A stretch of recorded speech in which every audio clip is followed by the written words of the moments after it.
it's your Cozy Wifey here, and today I'm back with all new fragrance review. Today's review is going to be on the Carolina Herrera Good Girl Supreme that you can see here in the flesh with the blue specks of like silvers and black sparkles all over the shoe. This is the traditional Good Girl fragrance kind of packaging, but it has like a little flair to it, a little supreme spice to it, as you can see. And I'm here to give you an authentic review, rundown, and comparison of this fragrance and the original. So if you're interested, stay tuned and keep watching. So first, we are going to discuss the specs on this fragrance. This is the 2.7 fluid ounce that retails for $130. This is supposedly an Ulta exclusive, but I picked mine up at Macy's, and the nearest Macy's near me, I was just able to look it up online to see which one had it in stock, and my closest Macy's did have the largest size in stock. Now, this fragrance is really hard to get. Currently, right now, this fragrance is sold out at Sephora.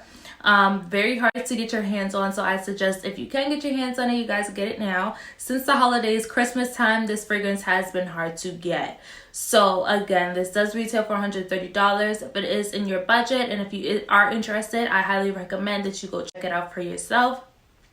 Carolina Herrera Good Girl Supreme has notes of berries as the top note. As the middle note, you get Egyptian jasmine, and then as the last notes, you get tonka bean and vetiver. So you have a little balance of all things that you would need to make a really nice, sweet, intoxicating fragrance that is supposed to last a very long time. Now, if you're familiar with the original Good Girl, you know that that fragrance does last a good while on the skin and for days and days on your clothes. So when testing this out, I definitely had the same expectations. I definitely did hold this to a higher expectation. And honestly, it's a completely different turnaround. The fragrance, the dry down, is definitely completely different than the original. And the original we will get to later. So still speaking on this fragrance in particular of the Supreme, it is more of a vanilla. You definitely smell the vanilla in the dry down, and you get more berries when you first spray it. Good Girl Supreme definitely is one of those skin scents that you need to smell on your skin to really enjoy it, because if you are like me and you're kind of in that fad and just mood of wanting to have fragrances that are a little more sweeter, a little more subtle, not too strong, and definitely adhere to your skin and give you that warm and cozy smell, this fragrance is for you. Right now I'm in that mood. I don't want anything too explicit, too harsh, too bitter to my nose. I want something that's going to be inviting, cozy, warm, and this definitely is the epitome of that. For me, this is great for every day. This is more of your day version of the original Good Girl, and it's very inviting. It's definitely something that I can see a lot more people getting into. I definitely see why it's sold out during the holidays, because it's something that's universal. Now, if you are a fragrance connoisseur like me and you have a variety of fragrances in your collection that have a vanilla base that are definitely a little more sweeter, a little bit more warm and cozy and inviting, this is definitely not your typical fragrance at all. This has more depth. This is definitely reminiscent of the original Good Girl at the first spray, but it definitely takes a turn for the more sweet vanilla skin like subtle side that the original Good Girl definitely doesn't have. The original Good Girl is definitely a lot more powerful, a lot more night friendly. It is kind of overpowering for the office in a daily setting. It's definitely more your going out date night kind of scent. It's not very day friendly at all. Like, it's not. If you know it, then you know. So for the original Good Girl, you get tonka bean. You definitely do. That's like the main key note, as well as the vetiver and the coffee and coffee beans. The notes mixed together definitely create a more long-lasting scent in a trail throughout the day. The original Carolina Herrera Good Girl is definitely a lot more powerful and definitely a true oriental fragrance. This version of Good Girl is definitely more of a fruity gourmand, whereas the original is a true oriental gourmand.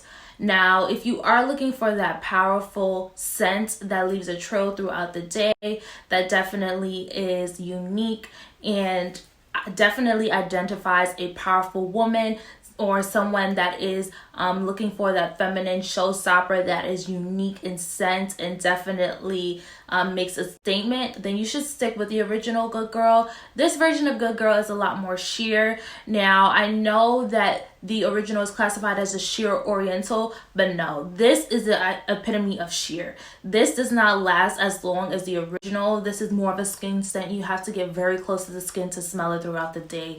I will attest to that. So if you are looking for that boldness that you find in the original, stick with the original. When I spray this scent, I do smell a hint of the original Good Girl. I definitely do. But overall, the vetiver and the berries take over. And the first smell that you get when you first spray this, and all you smell through the day is a vanilla. Like, all you smell is a vanilla through the day. It does not change. Like, it literally gives you, I hate to say it, but that peppery kind of synthetic vanilla. And that's why I say you have to really spray on the skin to enjoy it, because I can see if you spray this on your clothes, it can kind of get nauseating. I can see that happening. Now, the synthetic pepperiness that this gives me of that vanilla dry down is similar to what the KKW Vanilla Crystal gives me when I smell it. Now, I told you guys in my review for KKW that this was not my favorite, that I felt like you could live without it. But sometimes I do reach for it to wear around the house, not to wear around the streets now, because I don't even think I would be able to smell this KKW with my mask on. Like, it's so soft. But this now, it has a little bit more depth. So they're both in the vanilla fragrance family, definitely, for sure. But I believe that that vetiver note and that vanilla note is what makes these two similar. Two distinctive fragrances, but this has a little bit more depth, but they both dry down to that vanilla skin scent. And so if you have one, you don't need the other. I wanted to show you guys the box that this came in. The Carolina Good Girl Supreme did come in this box. It's nothing spectacular. It literally looks just like the same as the original. It's just that velvet black packaging with the gold trim. And as you see, it says Supreme when you get close to it. So that's just the distinctive. So when you are trying to spot this in the store, just make sure that it says Supreme and it's not the original, because they will try to sell you the original, girl. They will. And then Macy's was cute enough to gift me this Carolina Herrera highlighter that I have yet to try. The lady at the counter was so cute for gifting this to me, and she also added a few samples of some things that I was smelling that you may or may not see in my next video, in my next review. But if you guys enjoyed this review, make sure to like, comment, and subscribe. Thank you for supporting my channel, and thank you for letting me get to 300 subscribers. I pray that we do a lot more, 10 times over, 10,000 times over, and a million beyond that. You know, I appreciate you guys for tuning into my videos and bearing with me and listening to me chat and give my honest opinion. These videos are just for my leisure, and I just hope that they're helpful to you guys. Definitely let me know down below in the comments what you're thinking about this fragrance. If you want to go get it, sure, go ahead. I mean, it's not groundbreaking. It's not anything that's gonna, you know, make you go crazy over. It's just a vanilla scent with a little bit of depth. This fragrance is available at limited counters, at your local Nordstrom, at your local Macy's, Bloomingdale's, as well as Ulta. Currently, like I said, it's sold out at Sephora. But if you could get your hands on it and you're interested in smelling it, I suggest going into a department store, because stores like Ulta don't even have the tester out for you to smell. Now, this is not anything groundbreaking, like I've already said, but if you are interested in smelling yourself and trying it out because you are in the market for a new fragrance and you're looking for something with key vanilla notes, then I recommend that you try this one, but it isn't anything that you're gonna die over if you don't have it in your collection. You know, you guys, thank you so much for watching. Take care, and I'll see you guys next time.